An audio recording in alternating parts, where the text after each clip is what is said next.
लग्नानंतर होईलच प्रेम मालिकेच्या आजच्या भागामध्ये आपण पाहत आहोत की पार्थ डायनिंग टेबलवर बसलेला असतो आणि तेवढ्यातच समोरून जीवा आणि ताससोबत नंदिनी ह्या दोघांचाही आवाज येतो. आता दोघेही जण बोलत असतात. जीवा म्हणत असतो, आज खरंच एक्सरसाइज खूप छान झाली ना. त्यावर लगेच त्या नंदिनी म्हणत असते, हो खरंच खूप छान झाली. असं म्हणून आता दोघेही जण एकमेकांचं कौतुक करत असतात. त्याच वेळेला आपण पाहतो की आता लगेचच इकडे जीवा म्हणत असतो, खरं तर आता पाणी बसून प्यायला हवं ना. किती वेळा किती गोष्टी तुला समजून सांगायच्या. तेव्हा नंदिनी लगेच पाणी खाली बसून प्यायला सुरुवात करते. आता ती म्हणत असते, ठीक आहे तुम्ही बसा, मी तुमच्यासाठी कलिंगडचा ज्यूस बनवून ठेवला आहे तो घेऊन येते. आता ती कलिंगडचा ज्यूस आणण्यासाठी आतमध्ये गेल्यावर इकडे जीवा नंदिनीचं कौतुक करत असतो. तो म्हणत असतो, बघितलंस ना, खरं तर नंदिनी बाळ होण्यासाठी किती प्रयत्न करते. अरे एवढी एक्सरसाइज करते ना की काही विचारू नका. पण मला ना तिला जिंकल्याला पाहायचं म्हटलं की फार आनंद होतो. मला तिला नेहमीच जिंकताना पाहावंसं वाटतं, असं जीवा म्हणत असतो. त्याच वेळेला पार्थ आता मनामध्येच म्हणतो, खरं पाहायला गेलं तर इथे नंदिनीला बाळ हवंय आणि ज्यांच्या पोटामध्ये बाळ आहे त्यांना ते बाळ नको आहे. खरंच ना, काय बोलावं ते कळतच नाही, असं पार्थ म्हणू लागतो. तेव्हा आता जीवा पार्थला म्हणत असतो, काय झालं बडे भैया, सगळं काही ठीक आहे ना. तेव्हा पार्थ म्हणत असतो, हो हो सगळं ठीक आहे. खरं सांगतोयस ना तू. तेवढ्यातच आता मानिनीसुद्धा तिथे येते. नंदिनीने आता लगेचच जो काही जीवा आहे त्याला कलिंगडाचं ज्यूस दिलेलं असतं. मानिनी म्हणत असते, अरे अरे हे काय, तुझी बायको कुठे आणि तू एकटाच नाश्ता करत बसलेला आहेस. आणि काय रे, बापरे नंदिनी, तू तर कलिंगडाचं ज्यूससुद्धा बनवलंयस. हो आई, तुम्हाला घ्यायचं आहे का. त्यावर आता पुन्हा मानिनीचं लक्ष इथे पार्थकडे जातं. पार्थला ती पुन्हा पुन्हा विचारत असते, अरे पार्थ बायको कुठे तुझी. तेव्हा लगेच त्या पार्थ म्हणत असतो, आहेत ना, खोलीमध्ये आहेत, येतीलच. अच्छा बरं बरं ठीक आहे. तर इकडे दुसऱ्या बाजूला कव्या त्याच गोष्टींचा विचार करत असते. आता ती म्हणत असते, काय करू मला कळतच नाही आहे. म्हणजे खरं पाहायला गेलं तर आता ही गोष्ट जर मी बाबाला सांगितली तर. आणि तेव्हा विचार एवढे आहेत की काही विचारायचीच गोष्ट नाही. खरं तर मी आता 4 चॅप्टर केलेत, पण डोक्यामध्ये बाकी विचार एवढे आहेत की आता पुन्हा एकदा रिव्हिजन करावी लागते की काय, असा ती विचार करत असते. तेव्हा आपण पाहतो इकडे आता तिला धनंजयचं बोलणं आठवतं. धनंजयनी तिला सांगितलेलं असतं, हे बघ, अगोदरच जर आपल्या डोक्यामध्ये विचारांची बादली भरलेली असेल तर आपण ती बादली खाली करायला हवी ना. आणि ती बादली खाली केल्यानंतरच त्यामध्ये दुसरे विचार आपण भरू शकतो की नाही. मग ह्या सगळ्या गोष्टी समजायला हवेत की नाही. आता काव्या विचार करते, काय करू. बाबांना ह्या सगळ्या गोष्टी सांगितल्यावर बाबा मला सपोर्ट करतील का. आणि मला IAS व्हायचं आहे ही गोष्टसुद्धा मी बाबाला काही केलं तरी सांगितली पाहिजे ना. मग आता काय केलं पाहिजे, असा विचार आता ती इथे करू लागते. आणि ह्या सगळ्या गोष्टींचा विचार केल्यानंतर आता पोटावरून हात फिरवते. त्याच वेळेला आता म्हणत असते, पण काय करणार, पार्थला मला काय म्हणायचं आहे माझं म्हणणं पार्थला कळतच नाही. ह्या सगळ्या गोष्टी पार्थलासुद्धा समजल्या पाहिजेत ना. आणि मला आता IAS व्हायचं आहे, पण ही प्रेग्नेन्सी आणि ह्या सगळ्या गोष्टी समजत नाही. तेवढ्यातच आता रम्या धावतच काव्याकडे आलेली असते. रम्या धावतच काव्याकडे येते आणि तेव्हा आल्याबरोबर तिला ती घट्ट मिठी मारते आणि म्हणत असते, काव्या काव्या काव्या, खरंच मी ना फार आनंदात आहे बरं का तुझ्यासाठी. खरं सांगू का तुला, खरं तर मी ना रात्रीच इथे येणार होते. रात्री येऊन तुझं अभिनंदन करणार होते, तुला शुभेच्छा देणार होते. पण त्याचं काय झालं तुला सांगू का. हे बघ, रात्री म्हटलं नको, उगाचच तुमची प्रायव्हेट स्पेस डिस्टर्ब व्हायला नको, म्हणून मी खरं तर रात्री आले नाही. आणि आत्ता मला सकाळी दमच नाही निघाला. मी ना खरंच तुझ्यासाठी फार जास्त आनंदात आहे. मला ना तुझ्याकरिता फार आनंद होतोय बघ, असं ती म्हणू लागते. आणि तेव्हा पुन्हा एकदा काव्याला घट्ट मिठी मारते. आणि त्याच वेळेला तू आई होणार आहेस, मी मावशी होणार आहे, ही गोष्ट माझ्यासाठी फार जास्त महत्त्वाची आहे, इम्पॉर्टंट आहे, असं सुद्धा आता इकडे ती बोलत असते. त्याच वेळेला इकडे दुसऱ्या बाजूला पुन्हा मानिनी विचारत असते, अरे काय झालं काव्या, अजून तरी दिसत नाही आहे. तर आता आपण इकडे पाहतो की रम्या काव्याला म्हणत असते, काव्या तू हॅपी नाही आहेस का. तेव्हा ती म्हणते, अगं आहे ना, मी खूप जास्त हॅपी आहे. हो ते सगळं ठीक आहे, पण दिसत नाही तुझ्या चेहऱ्यावरून. ऐक ना, एक बोट पकड ना. असं म्हणून आता लगेच ती तिला एक बोट पकडायला लावते आणि एक बोट पकडायला लावल्यानंतर आता काव्यासुद्धा एक बोट पकडते आणि तेव्हा ती म्हणत असते, अरे बापरे, तुला मुलगाच होणार आहे काव्या. असं म्हणून आता काव्या निघालेली असते बाहेर. आता काव्या जेव्हा जिन्यावरून चालत असते तेव्हा रम्या पुन्हा पाठीमागून मुद्दाम येते आणि काव्याला धक्का दिल्यासारखं करते. त्याच वेळेला पार्थचं लक्ष तिच्याकडे जातं. पार्थ धावतच काव्याकडे जातो आणि रम्यावर जोरातच ओरडतो आणि म्हणत असतो, रम्या, काय चाललंय तुझं? तू डोक्यावर पडली आहेस का? काय हे सगळं? आत्ता काव्या पडल्या असत्या ना. त्यावर आता रम्या सावरासावर करते आणि म्हणत असते, अरे असं काय करतोयस पार्थ, तू वेडा आहेस का? उलट ती पडण्यापासून मीच तिला वाचवलंय आणि तू माझ्यावर ओरडतोयस. आता लगेचच काव्याला तो म्हणत असतो, काव्या तुम्ही ठीक आहेत ना, या चला. असं म्हणून तो तिला लगेचच सोफ्यावरती बसायला घेऊन जातो. आता ती सोफ्यावर बसलेली असते. तेवढ्यातच आता नंदिनी काव्यासाठी कलिंगडाचं ज्यूस घेऊन येते. आता कलिंगडचं ज्यूस आणल्यानंतर काव्या तिला म्हणत असते, ताई, काय गं हा वेडेपणा आहे तुझा? तुला माहिती ना, मी कलिंगडाचं ज्यूस वगैरे पित नाही आणि मला न आवडणाऱ्या गोष्टी तू का देतेस? त्यावर वसू म्हणत असते, बाई, तुला एकदाच सांग ना काय काय आवडतं ते. तुला ज्या गोष्टी आवडतील ना त्याच आपण तुला देऊयात. त्यावरती म्हणत असते, मला चिकू, त्याचबरोबर आंबा आणि ॲपल ह्या सगळ्या गोष्टी आवडतात. तेवढ्यातच आता धनंजयचा आवाज येतो. आता धनंजयचा आवाज आल्याबरोबर काव्या धावतच धनंजय आणि शारदाकडे जाते आणि म्हणत असते, आई आणि बाबा तुम्ही? त्यावर ते म्हणत असतात, हो तर आम्ही आलेलो आहोत, कारण आमच्या लेकीला आम्हाला भेटण्याची फार इच्छा झाली होती. आता आमच्या लेकीने एवढी गोड आनंदाची बातमी दिलेली आहे, मग तिला भेटायला नको का? असं लगेचच आता इकडे ते बोलत असतात. तेव्हा मानिनी म्हणत असते, अगं तिथेच बोलत ठेवणार आहेस का इकडे सुद्धा घेऊन येणार आहेस? तेव्हा ती म्हणत असते, हो हो, आले. असं म्हणून आता ती लगेचच त्या दोघांना सुद्धा आतमध्ये घेऊन येते. आता त्या दोघांना सुद्धा आतमध्ये घेऊन आल्यानंतर आपण पाहतो की इकडे धनंजय म्हणत असतात, जावई बापू, खरंच तुमचे अगदी मनापासून आभार बरं का, कारण तुमच्यामुळे आज आम्हाला आजी आजोबा होण्याचा योग आला आहे आणि ते सुख आम्हाला मिळालेलं आहे.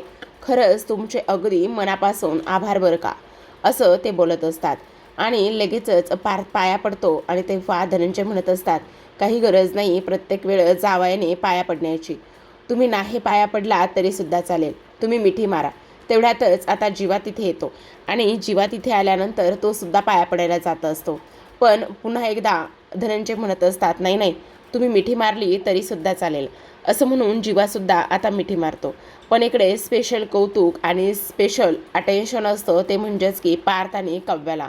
हे जीवाला कुठेतरी जाऊन दिसून येतं आणि तेव्हा जीवा थोडासा अपसेट होतो आणि त्याच वेळेला तो तिथून निघून दुसऱ्या बाजूला सुद्धा जाण्याचा प्रयत्न करतो. कारण त्याला असं वाटतं की पार्थ दादा हा बाबा होणार आहे, काव्या आई होणार आहे.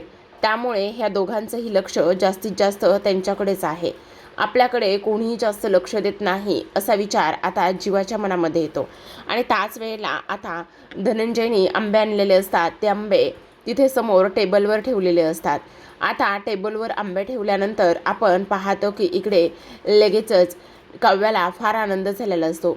काव्या म्हणत असते, अरे बापरे, हे आंबे माझ्यासाठी आणलेत, वाव, आंबे आणि बाबा तुम्ही आणलेले आहेत हे. असं म्हटल्यानंतर आता लगेचच आपण पाहतो की इकडे धनंजय आणि शारदा म्हणत असतात, आता आमच्या लेकीनं एवढी गोड आनंदाची बातमी दिलेली आहे, तर मग तिचं तोंड गोड करण्यासाठी आंब्याशिवाय दुसरा कोणता बेटर असा पदार्थ नसणारच आहे आणि म्हणूनच आम्ही ते आंबे आणलेले आहेत. असं आता इकडे ते बोलत असतात. त्याच वेळेला आपण इकडे दुसऱ्या बाजूला पाहतो की काव्या म्हणत असते, आता तर ना मी रोज एक आंबा खाणार आहे, सकाळ संध्याकाळ दुपार मी कधीही आंबा खाऊ शकते. असं ती म्हणत असते. नाही, मी आत्ताच आंबा खाते. त्यावर लगेच आता मानिनी म्हणत असते, 1 मिनिट काव्या, तुला आत्ता आंबा अजिबात नाही खाता येणार. असं म्हटल्याबरोबर आता लगेचच ती म्हणत असते, का मला का नाही आंबा खाता येणार? हे बघ, प्रेग्नेन्सीमध्ये आंबा नाही खाता येत. त्यावर रम्या म्हणत असते, बापरे, ही प्रेग्नेन्सी म्हणजे किती आणि कशा पद्धतीने कॉम्प्रोमाइज करायला लावती ना, कळतच नाही. खरंच ना, असं ती म्हणत असते. म्हणजे बघा ना, प्रेग्नेन्सीमध्ये हे खायचं नाही, ते खायचं नाही, ह्या गोष्टी करायच्या नाही, त्या गोष्टी करायच्या नाही, म्हणजे आपल्याला किती आणि कशा पद्धतीने कॉम्प्रोमाइज करावं लागतं ना. बापरे, ही प्रेग्नेन्सी म्हणजे डेंजरच असते, हो की नाही, असं सुद्धा आता मुद्दाम रम्या बोलत असते. त्याच वेळेला आता इकडे वसू मुद्दाम म्हणत असते, आता काय बाई, काव्याला आंबा खाता येणार नाही कारण ती आई होणार आहे. पण इकडे नंदिनी तू कुठे?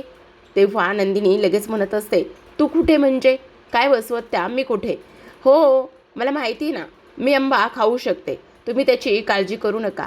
आणि मी जेव्हा आई होईल ना त्यावेळेस आंबा नाही खाणार, पण मी आत्ता तर आंबा खाऊ शकते, तुम्हाला त्याची काळजी करण्याची काहीच गरज नाही. असं मुद्दामच आता इकडे टोला लावलेला असतो. त्याच वेळेला वसू म्हणत असते, हो गं बाई हो, तू आंबा खाऊ शकतेस. पण तेव्हा नंदिनी म्हणत असते, मग काय, आत्ता तर मी आंबा खाणारच आहे, त्याची तुम्ही अजिबात काळजी करू नका. असं सुद्धा आता इकडे ती बोलत असते. त्याच वेळेला आपण पाहतो इकडे आता दुसऱ्या बाजूला मानिनी म्हणत असते, काय ग नंदिनी, खरं तर तू आंबा खाऊ शकतेस ही गोष्ट तर आहेच ग, पण तू टोलासुद्धा अगदी बरोबर लावतेस आणि त्याचबरोबर एखाद्याला कसं गप्प करायचं ना हे सुद्धा चांगलंच तुला जमतं.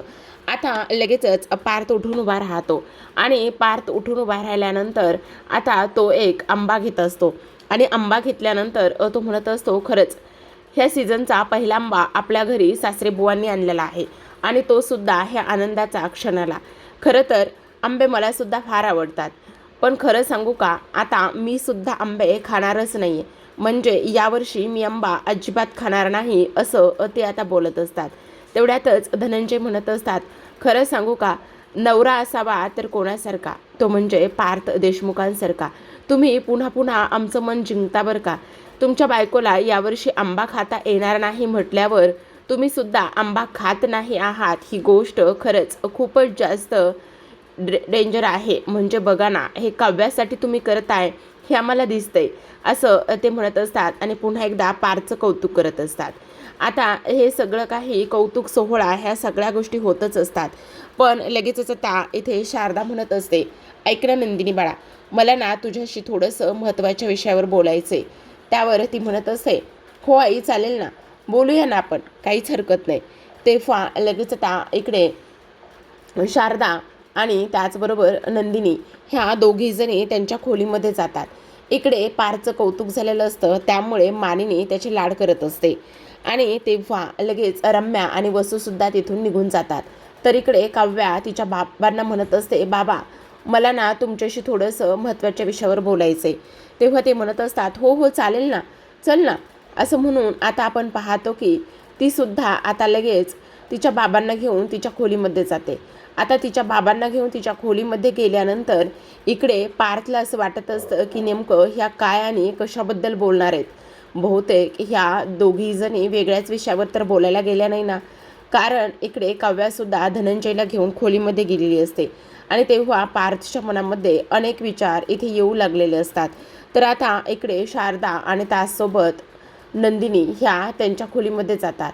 आता त्या दोघी त्यांच्या खोलीमध्ये गेल्यानंतर धनंजय म्हणत असतात, काय झालं काव्या, काही सिरियस नाही ना बोलायचं?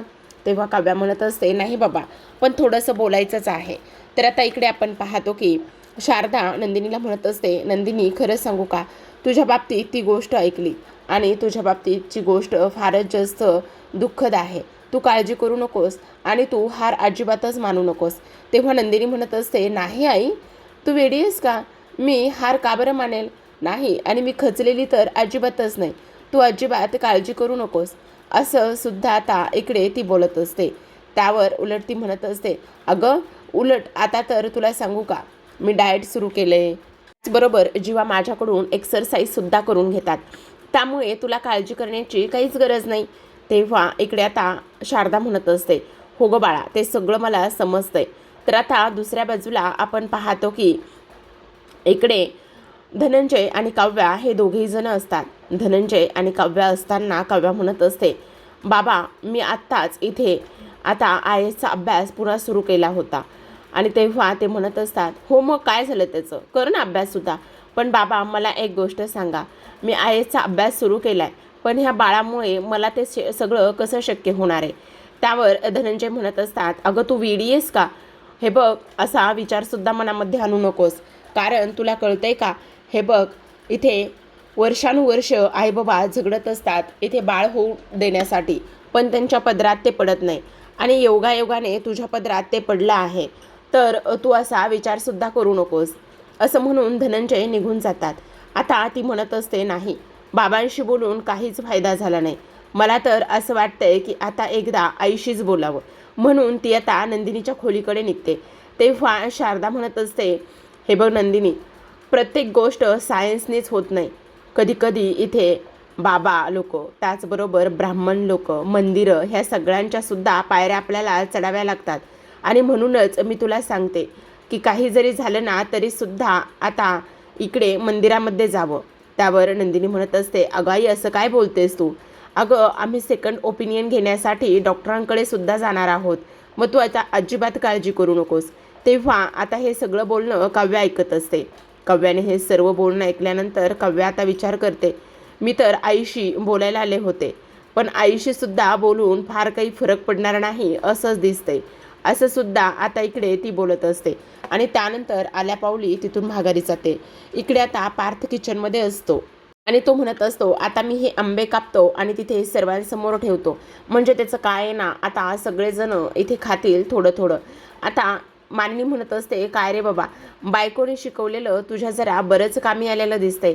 म्हणजे बघ ना, बायकोने तुला बऱ्याच किचनमधल्या गोष्टी शिकवल्यात आणि त्यामुळे तुला बराच फायदा झाला आहे, बराच उपयोग झाला आहे त्या सर्व गोष्टीचा. त्यावर आता पार्थ म्हणत असतो, हो तर बायकोसाठी केलंच पाहिजे हे सगळं.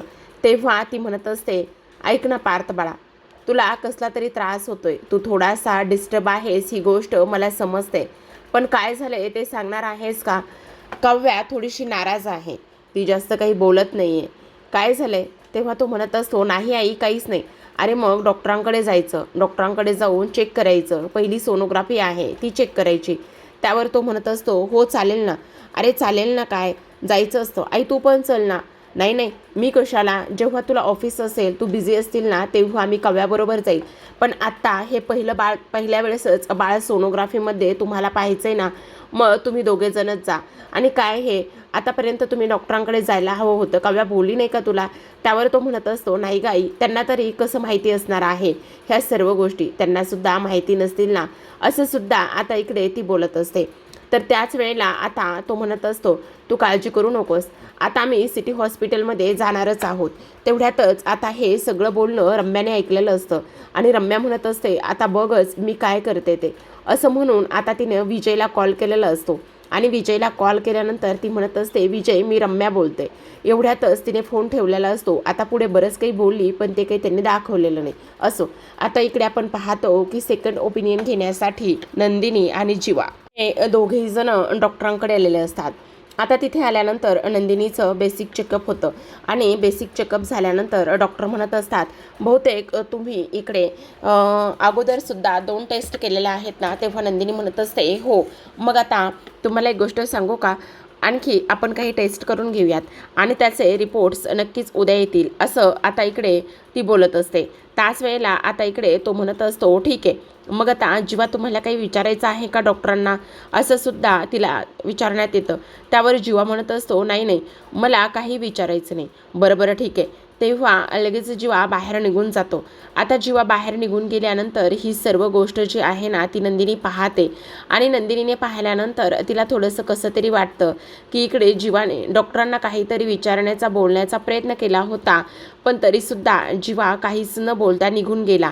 आणि तेव्हा नंदिनीसुद्धा आता म्हणत असते, ठीक आहे, रिपोर्ट्स उद्या येतील ना, तर मग आपण आता उद्याच भेटूयात. आता तीसुद्धा निघून जाते. दुसऱ्या बाजूला आपण पाहतो की इकडे नंदिनी बाहेर गेल्यानंतर जीवा जातो. तर इकडे आता काव्या आणि पार्थ हे दोघेही जण हॉस्पिटलमधून बाहेर निघालेले असतात. दोघेही जण बाहेर निघाल्यानंतर काव्याच्या हातामध्ये सोनोग्राफी केलेले रिपोर्ट्स असतात आणि तेव्हा ते रिपोर्ट्स ती पाहते. बाळाचा सोनोग्राफीचा एक छोटा फोटोसुद्धा असतो आणि डॉक्टरांचं ओपिनियनसुद्धा असतं.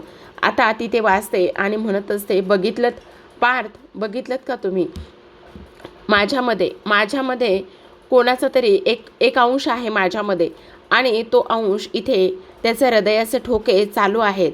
म्हणजे मला ही कल्पना सहन होत नाही. माझ्या पोटात एक बाळ आहे आणि ते बाळाचे हृदय धडधड करतंय. ते बाळाचं हृदय इथे वाजतंय. ही गोष्ट बघितली का पार्थ तुम्ही?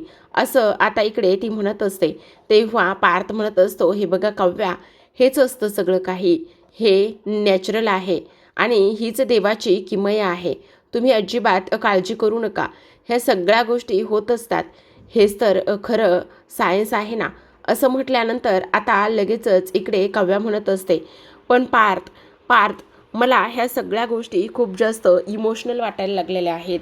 आता दोघीजण त्या गोष्टीवर बराच वेळ बोलत असतात. तर आता प्रेक्षकांनो, आजच्या भागामध्ये एवढंच. उद्याचा भाग फारच जास्त इंटरेस्टिंग असणार आहे. कारण उद्याच्या भागामध्ये शेवटी आपल्याला असं पाहायला मिळणार आहे की आता जीवा हा खूपच जास्त चिडलेला असतो.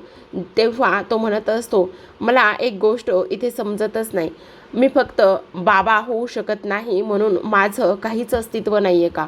मी एक जीवा देशमुख, माझं काहीच अस्तित्व नाही आहे का? मला इथे कोणाचं अटेन्शनसुद्धा मिळालेलं नाही. मला पार्थदादाबद्दल राग नाही आहे. पार्थदादा माझा भाऊ आहे, त्याच्याबद्दल मला राग नाही आहे. पण तरीसुद्धा इथे माझं असं काही अस्तित्व नाही आहे का? मी एक नंदिनीचा नवरा म्हणून, देशमुखांचा मुलगा म्हणून आणि इथे मोहितेंचा जावई म्हणून मला काही मान नाही आहे का?